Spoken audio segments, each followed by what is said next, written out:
반드시 좋은 일이 생깁니다. 오늘은 계속해서 중보 기도에 대해서 우리가 살펴보고 있습니다. 오늘은 병자를 위한 기도에 대해서 말씀을 드리려고 합니다. 하나님은 치유하시는 하나님이십니다. 그래서 여호와 라파 이렇게 말씀하지 않습니까? 치료하시는 여호와. 주님께서 이 땅에 계실 때 이제 세 가지 사역을 했다라고 말씀하시지 않습니까? 선포하시고, 복음을 선포하시고, 또 제자들을 가르치시고, 그리고 치유하셨습니다. 병자들을 고쳐주셨습니다. 예수님은 어제나 오늘이나 동일하시기 때문에 오늘 지금 우리 시대에도 오늘날에도 여전히 주님은 선포하시고 가르치시고 치유하시는 사역을 하십니다. 단지 그럼 지상에 안 계시기 때문에 어떻게 하십니까? 교회를 통해서 또 성도를 통해서 그렇게 하신다는 것입니다. 물론 예수님께서 이 땅에 오신 근본적 목적은 죄에서 사람들을 건져내는 것입니다. 그러나 복음서를 읽어보시면 육체가 망가진 사람들이 예수님께 나와왔을 때 예수님께서 한 사람도 돌려보낸 경우가 없지요. 고쳐주셨습니다. 말로 하시든지 안수하시든지 아니면 그냥 선포만 하시든지 그런 식으로 주님은 고쳐주셨습니다. 우리는 영혼육 전인이라고 이야기합니다. 영만 우리라고 말하는 것도 아니고 육만 우리라고 말하는 것도 아닙니다. 함께 합쳐져 있습니다. 그것이 인간이고 우리입니다. 그래서 영혼이 병들면 육체도 병들게 되어 있고 육체가 망가지면 영혼도 영향을 받게 되어 있는 것입니다. 그래서 전인이 치유되고 회복이 되어야 되는 것이죠. 그래서 주님께서는 전인을 고쳐주시고 치유하시고 구원하셨습니다. 우리의 육체가 병에서 완전히 자유롭게 되는 것, 사망에서 완전히 자유롭게 되는 것은 예수님이 다시 오시는 그날에 이루어질 것입니다. 주님의 부활 때, 주님의 재림 때 우리의 죽을 몸도 영원히 죽지 않는 몸으로 그렇게 회복이 될 것입니다. 그때는 죽는 것도 없고 아픈 것도 없고 노쇠해지는 것도 없고 그런 날이 도래할 것입니다. 그러나 지금도 이 치유를 맛볼 수 있다는 것이죠. 하나님의 나라가 이곳 가운데 들어와 있습니다. 이것은 하나님 나라의 현재성이라고 이야기를 하지 않습니까? 그렇기 때문에 지금도 여전히 많은 곳에서 많은 교회에서 병자들이 고침받고 있는 그런 기적들이 보고되고 있습니다. 지금도 하나님은 고쳐주십니다. 그래서 우리가 부지런히 병든 자를 위해서 기도해야 한다는 것입니다. 또 병 낫기를 위해서 기도해야 한다는 것입니다. 자, 첫 번째, 주님은 교회를 통해 치유의 능력을 행하신다 하는 것을 우리가 알아야 되겠습니다.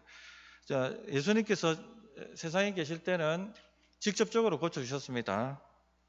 앞에서 말씀드렸던 것처럼 말씀으로 또 안수로 그렇게 고쳐주셨습니다. 지금은 지상에 계시지 않습니다. 어떻게 치유하십니까? 앞에서 말씀드렸던 것처럼 교회를 통해서 그렇게 하십니다. 먼저는요, 영적 지도자를 통해서 그 일을 하신다 말씀을 하십니다. 오늘 말씀 보시면 14절에 너희 중에 병든 자가 있느냐? 그는 교회의 장로들을 청할 것이요 그들은 주의 이름으로 기름을 바르며 그를 위하여 기도할지니라 이렇게 말씀하셨습니다. 기름 바른다는 것은 성령의 임재가 있도록 그렇게 간절한 마음으로 기도하라 하는 것이죠. 그래서 수요 기도회 때 병자들을 위한 기도를 우리가 계속 했으면 합니다. 또 기도를 좀 받으십시오. 특히 교회 영적 지도자, 목사와 장로님들께 기도를 좀 청하시고 받으시기 바랍니다. 목사님 기도해 주세요. 장로님 기도해 주세요. 이게 아니라 거기서 직접 나를 위해서 손얹고 기도해 달라고 그렇게 기도를 받으시라는 것입니다. 성경이 그렇게 되어 있지 않습니까? 그렇게 서로를 위해서 기도를 하는 것이 필요합니다. 우리 한번 이렇게 순종을 해보자는 것입니다. 어떤 역사가 나타나는지. 그래서 서로를 위해서 기도하는 그 시간에 병든 자가 있다면 어떤 장로님 찾아가셔가지고 좀 기도해달라고 하시든지 아니면 우리 목사님도 좀 찾아가셔서 기도해달라고 하시든지 그렇게 좀 해보자는 것입니다. 둘째는요, 병고침의 은사를 가진 사람을 통해서 주님은 고쳐주십니다. 이 병고침의 은사가 있습니다. 그 은사를 가진 분들이 있죠. 고린도전서 12장 9절에 보면 다른 사람에게는 같은 성령으로 믿음을, 어떤 사람에게는 한 성령으로 병고치는 은사를 이렇게 말씀을 해주셨습니다.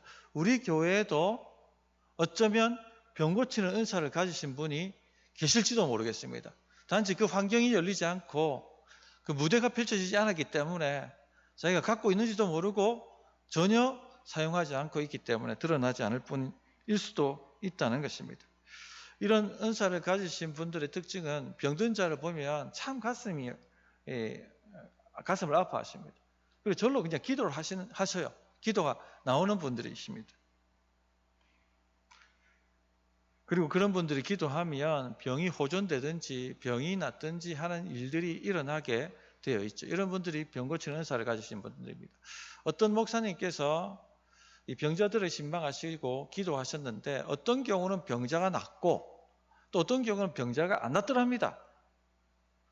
그래서 이상하다. 어떤 경우는 낫지 왜 그렇게 되지 하고 살펴봤더니 그 낫는 경우에는 반드시 어떤 집사님이 함께 동행을 했더라는 것입니다. 그리고 안 나은 경우에는 그분이 어떤 이유로 해서 빠져가지고 함께 동행을 못했을 때 그렇게 되더라는 것입니다. 이분이 함께 하면은 반드시 병이 낫는 혹은 호전되는 역사가 일어나더라는 것이죠. 이런 분들이 바로 병 고치는 은사를 가지신 분들입니다. 특히 자기가 병이 들어서 그 병 때문에 사경 헤매다가 고통하다가 하나님의 기적적 치유를 맛보신 분들이 이런 은사를 많이 가지죠. 하나님께서는 우리가 받은 위로로 다른 사람을 위로하게 하시는다. 그렇게 말씀하지 않습니까? 그래서 혹 우리 가운데도 있을 수 있습니다. 이런 분들이 그런 마음이 올라오면 항상 성령님은 어떻게 우리를 이끄신다? 할 마음을 주시고 행할 능력도 주신다는 것입니다. 그런 마음이 오면 믿음으로 하나님께서 나를 쓰시도록 내어보라는 것입니다. 자신을 내어드리라는 것입니다. 한번 도전을 해보라는 것입니다. 아이고 어떻게 될까? 사람이 나를 어떻게 생각할까? 그런 것 좀 뒤로 제쳐놓고 하나님의 그 부르심에 한번 순종해보라는 것입니다. 반드시 믿음이 따라와야 되니까. 그래서 셋째, 성도들의 믿음의 기도를 통해서 하나님이 고쳐주신다는 겁니다. 15절 오늘 말씀을 한번 보십시오. 믿음의 기도는 병든 자를 구원하리니 주께서 그를 일으키시리라. 혹시 죄를 범하였을지라도 사심을 받으리라. 그렇게 말씀하셨죠. 은사가 없어도 주님 약속을 붙들고 기도할 때 응답이 일어난다는 것입니다. 하나님께서 특별히 은사를 안 주셨더라도 성도들은 믿음으로 기도하면 또 그 믿음의 기도는 병든 자를 일으킵니다. 전도의 은사를 가지신 분이 있죠. 이분들 한번 나가면 고구마 줄기 이렇게 빼내듯이 사람들 엮어가지고 데려오시는 분들이 있습니다. 어떻게 그런 사람한테 딱딱 사람들이 달라붙는지, 이런 분들은 전도의 은사를 가지신 분들입니다. 그런데 전도의 은사를 가진 사람들만 전도하라고 명령하시지 않았죠. 모든 성도가 전도를 해야 됩니다. 또 기도의 은사를 가지신 분들도 있습니다. 앉으면 한 2-3시간 기도하는 걸 아주 쉽게 여기시는 분들이 있습니다. 그런 분들만 기도하라고 주님이 명령하시지 않았습니다. 모든 성도가 기도해야 된다 말씀하셨죠. 이 병 고치는 은사만 기도하라고 말씀하신 게 아닙니다. 모든 성도가 믿음으로 병자들이 낫도록 기도하라. 그렇게 말씀하셨습니다. 그러므로 우리는요, 병든 사람이 있다면 그런 분들을 놓고 기도하고 그렇게 해야 됩니다. 그 목장에서도 반드시 누가 아프다 하면은 오늘 수술해야 된다 하면은 다른 기도 제쳐놓고 딱 붙들고 통성으로 강력하게 기도를 해 주십시오. 그런 믿음의 기도를 할 때 놀라운 역사들이 나타나게 될 것입니다. 자, 그리고 주님은 믿음의 기도를 통해서 병을 치유하신다 이렇게 말씀을 하십니다. 오늘 말씀 보면 믿음의 기도가 병든 자를 구원하신다 말씀하셨는데, 믿음은요 하나님의 축복을 받는 통로라고 말씀드렸죠. 배터리에 전기가 가득해도 전선이 없으면 사용할 수가 없습니다. 하나님의 치유의 에너지가 가득해도 믿음이라는 전선이 없으면 그 치유의 에너지는요, 우리에게 흘러 들어오지가 않습니다. 믿음으로 기도해야 됩니다. 중요한 건 믿음으로. 마태복음 9장에 보면 12의 혈류증 앓던 여인 이야기가 나옵니다. 예수님의 겉옷만 만져도 내가 나을 것이다 하는 그런 믿음을 가지고 주님이 오신다는 곳을 찾아서 나섰습니다. 사람들을 해치고 예수님께 다가가서 그 겉옷을 진짜 믿음으로 딱 하고 만졌습니다. 그랬더니 어떤 일이 일어납니까? 놀랍게도 주님의 능력이 전선을 타고 흘러 들어오는 것처럼 이 여인에게 흘러 들어왔다라고 성경이 기록합니다. 저는 이 말씀 보고 이렇게 되나? 놀랄 수밖에 없었습니다. 마가복음 5장 30절에 예수께서 그 능력이 자기에게서 나간 줄을 곧 스스로 아시고 그렇게 말씀하셨어요. 그 능력이 자기에게서 나간 줄을 곧 스스로 아시고 놀랍지 않습니까? 예수님의 능력이 쑥 하고 빠져나갔다는 것입니다. 믿음이 손을 대면 주님의 능력을 쑥 하고 빨아당긴다는 것입니다. 이런 믿음이 있기를 바랍니다. 주님의 능력이 쑥 하고 빨려 들어가는 그런 능력이 우리 모든 성도님들 있기 바랍니다. 그런 능력이 좀, 그런 믿음을 달라고 우리 기도할 필요가 있습니다. 그렇게 믿음으로 기도하셔야 됩니다. 때때로 성도님들은 다른 성도의 믿음의 기도를 통해서 우리를 고쳐주십니다. 보통 일반적으로 병이 고침받는 것은 병자 스스로의 믿음, 내가 반드시 나음을 입을 것이다, 내가 저 고독감만 돼도 고침을 받는다, 이런 믿음을 가지고 기도할 때 고쳐주십니다. 그러나 본인의 믿음이 없어도 타인의 믿음을 통해서도 고쳐주시는 역사가 일어난다 하는 것이죠. 마가복음 2장에 보면 중풍병자 사건이 나오지 않습니까? 주님께서 이 중풍병자 친구들이 중풍병자를 침상째 달아가지고 지붕을 뚫고 예수님 앞에 내려놓지 않습니까? 그때 주님께서 하신 말씀이 무엇입니까? 마가복음 2장 5절에 보면 예수께서 그들의 믿음을 보시고, 이 중풍병자의 믿음이 아닙니다. 그들의 믿음을 보시고 고쳐주셨다라고 되어 있습니다. 반드시 내 친구를 주님께서 고쳐주시리라. 주님께 가면 주님이 외면치 않으시리라. 그런 믿음, 어떤 방해가 있어도 굴하지 않는 믿음, 이런 믿음으로 이 친구들이 나아갔죠. 이렇게 나를 위해 기도해 줄 수 있는 동력자가 있다면 이거는 온 세계를 다 얻은 것과 같은 값어치겠죠. 이런 동력자가 우리가 되자는 것입니다. 우리 교인들을 위해서, 우리 목장 식구들을 위해서 좀 이렇게 기도해 줄 수 있는 그런 교회가 된다면 얼마나 강력하겠습니까? 요한복음 4장에 보면 왕의 신하 얘기가 나옵니다. 자신의 아들이 병들어 거의 죽어가고 있었습니다. 그는 예수님께 나와서 내 아들을 고쳐달라고 부르짖습니다. 주님께서 간단히 가라, 내 아들이 살아있다, 그렇게 말씀하셨죠. 믿고 갑니다. 그런데 오는 중간에 자기 아들이 살아났다 하는 것을 듣게 됩니다. 자, 이런 경우도 아들의 믿음 때문에 고쳐진 게 아니죠. 아빠의 믿음 때문에, 아버지의 믿음 때문에 자녀가 낳은 것입니다. 이처럼 본인 믿음이 아니더라도, 본인이 믿음 없더라도, 그러니까 믿음 없는 남편, 믿음 없는 자녀들이 병들었다, 그들을 위해서도 우리가 기도할 때 고침받을 수 있다는 것입니다. 그러므로 성도님들 믿음으로 기도하십시다. 마지막 네 번째, 우리의 치유 기도에는 언제나 영적 치유 사역이 동반된다 하는 것입니다. 오늘 본문을 보시면 병든 자를 위해 기도할 때 제 문제에서 치유되기를 기도하라는 말씀이 나옵니다. 15절 16절을 보십시오. 믿음의 기도는 병든 자를 구원하리니 주께서 그를 일으키시리라. 혹시 죄를 범하였을지라도 사하심을 받으리라. 그러므로 너희 죄를 서로 고백하며 병이 낫기를 위하여 서로 기도하라. 의인의 간구는 역사하는 힘이 큼이니라. 모든 질병이 죄 때문에 오는 것은 아닙니다. 그러나 어떤 병은 죄 때문에 일어나기도 합니다. 요한복음 5장에 보면 베데스다 목가에 누워있던 병자를 주님께서 고치신 사건이 나옵니다. 그리고 이 사람이 나중에 성전에서 예수님을 다시 만나게 되죠. 주님께서 그 사람을 다시 만나서 하신 말씀이 있습니다. 요한복음 5장 14절에 보면 그 후에 예수께서 성전에서 그 사람을 만나 이르시되 보라 내가 나았으니 더 심한 것이 생기지 않게 다시는 죄를 범하지 말라. 이 말은 뭡니까?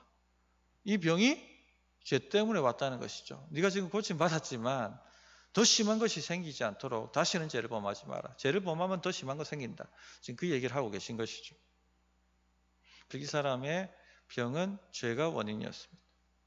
또 지붕을 뚫고 침상째 달아내렸던 그 경우도 마찬가지였습니다. 주님께서 중풍병자를 고치시고 하신 말씀이 이렇습니다. 마태복음 9장 2절에 보면 침상에 누운 중풍병자를 사람들이 데리고 오거늘 예수께서 그들의 믿음을 보시고 중풍병자에게 이르시되 작은 자야 안심하라 내 죄사함을 받았느니라. 이 사람의 병도 결국 죄 문제가 연결되어 있다 하는 것을 알려주시고 계신 것이죠. 그러므로 야고보서에 말씀하시는 교훈이 뭡니까? 죄 낫기를 위해서 기도할 뿐만 아니라 병 낫기를 위해서 기도할 뿐만 아니라 죄를 서로 고백하라. 죄 때문에 오는 병이 있기 때문에 그렇게 기도하라라고 되어 있습니다. 우리가 병 낫기를 위해서 기도할 때 병이 잘 나지 않는다면 물어봐야 됩니다. 하나님, 이게 제 문제가 결부되어 있습니까? 제가 해결할 죄가 있습니까? 또 다른 분들을 위해서 기도하실 때도 가끔 이게 뭔가 좀 발전이 없으면 한 번씩 그렇게 기도할 필요가 있습니다. 또 그렇게 기도하다 보면 깨닫게 하십니다. 예를 들면 원망하는 마음이나 미움이나 용서하지 못하는 마음을 품고 있을 경우 뼈가 썩는 죄가 그 병이 든다 이렇게 말씀하지 않습니까? 그런 것을 토해내고 재고백을 했을 때 기적적으로 치유되는 일들이 많이 보고됩니다.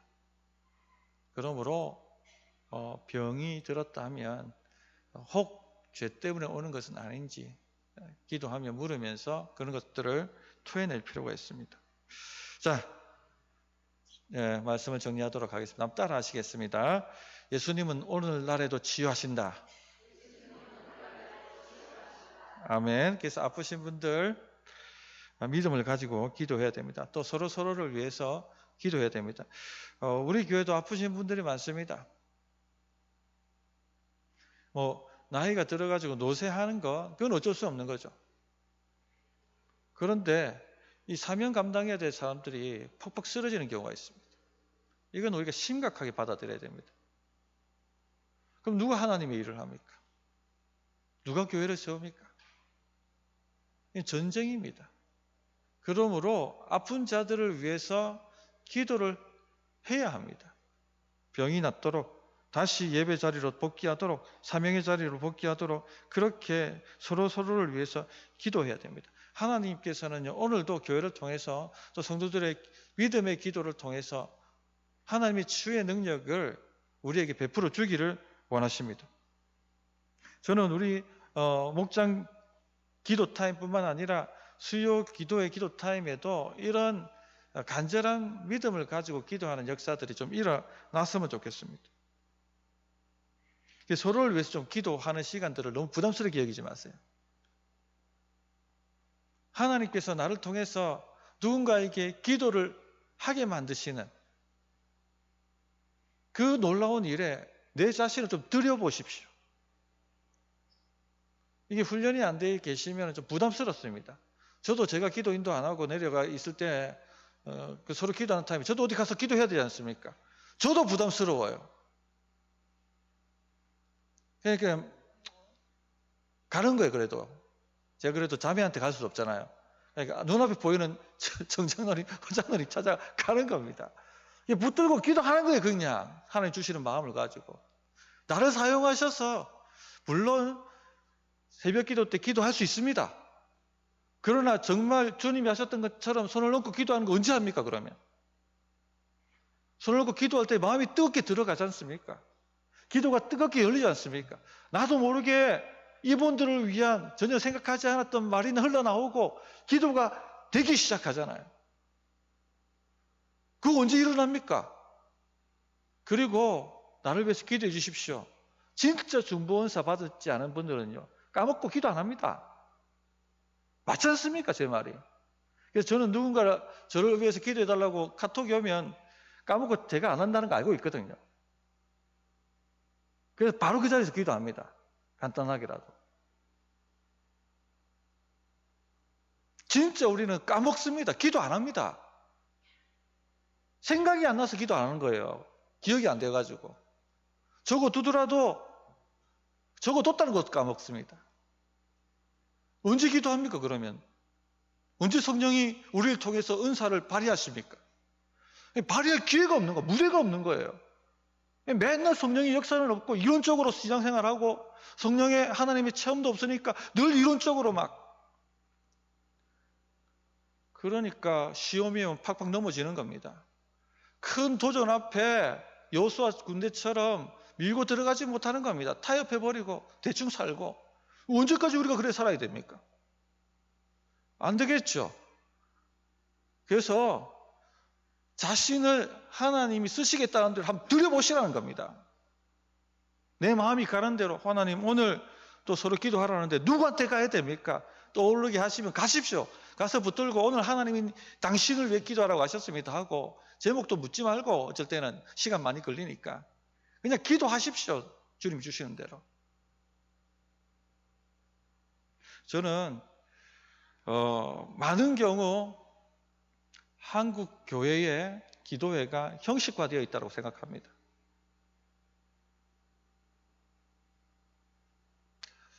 믿음의 기도가 없어요. 성령의 역사를 별로 기도하지 않습니다. 응답이 지금 일어날 것을 기대하지 않습니다. 그냥 올려드리고 그냥 가는 거예요. 그냥 집으로. 뭔가 의무를 다한 것처럼. 이제 그걸 한번 탈피해 보자는 것입니다. 진짜 하나님이 살아계시고 우리와 함께 하시고 우리 가운데 역사하시며 하나님의 일을 이루신다는 것 한번 맛보자는 것입니다. 아멘이십니까? 그래서 주님께 드리십시오. 이 훈련입니다. 드려보십시오. 그러면 하나님의 역사가 나타날 것입니다. 자, 말씀을 다 끝냈습니다. 이제 기도하셔야 되겠죠. 왜 불을 안 끄느냐? 환경에 지배받지 않는 영성을 키워야 돼요. 기도 훈련하려면 이런 상황 속에서 기도가 나올 수 있도록 만들어야 됩니다. 또 음악을 갖다가 중간에 지금 찬양 안 부르는 이유가 있어요. 찬양에 기대가지고 하는 거 약한 겁니다. 물론 계시록에 보면 찬양과 함께 기도가 올라가지 않습니까? 그래서 그런 걸 하프앤볼이라고 하잖아요. 물론 그렇게 기도합니다.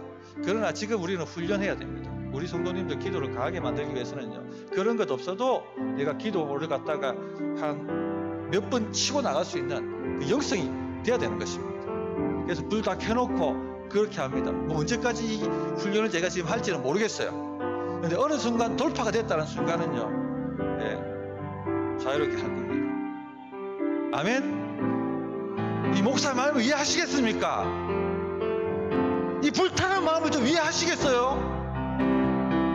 지금 이거 아니면 나 죽는다 이런 심정으로 지금 달라붙고 있는 겁니다. 제가 그냥 이거 말씀 안 드리지만 제 수요일마다 금식하고 나와서 기도합니다. 저는 간절해요. 간절해. 성령이 역사하시면 교회는 말라 죽습니다. 여러분의 삶을 말라 죽습니다. 하나님이 오늘 불덩이를 떨어뜨려 주셔야지 사는 거예요. 돌파가 되는 것입니다. 자, 오늘 병자를 위해서 기도를 우리가 배웠기 때문에 우리 한우들을 위해서 기도하십시다.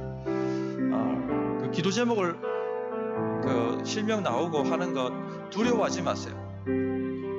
하나님을 믿으십시오. 김종국 장로님 골수 치유되도록 기도해 주시고, 김상성 목사님, 우리 김종국 장로님 첫째 아들 되는 목사님이죠. 지금 당뇨 때문에 눈 수술하셨습니다. 완전히 회복되도록 좀 기도해 주시고, 박분순 권사님 골절 치유되고 회복되는 가운데 있습니다. 또 우리 조희춘 집사님 암 이제 3차하고 4차 암하고 또 방사선 치료해야 됩니다.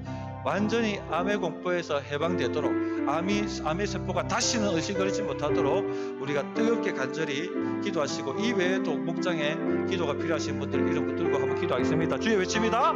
주여!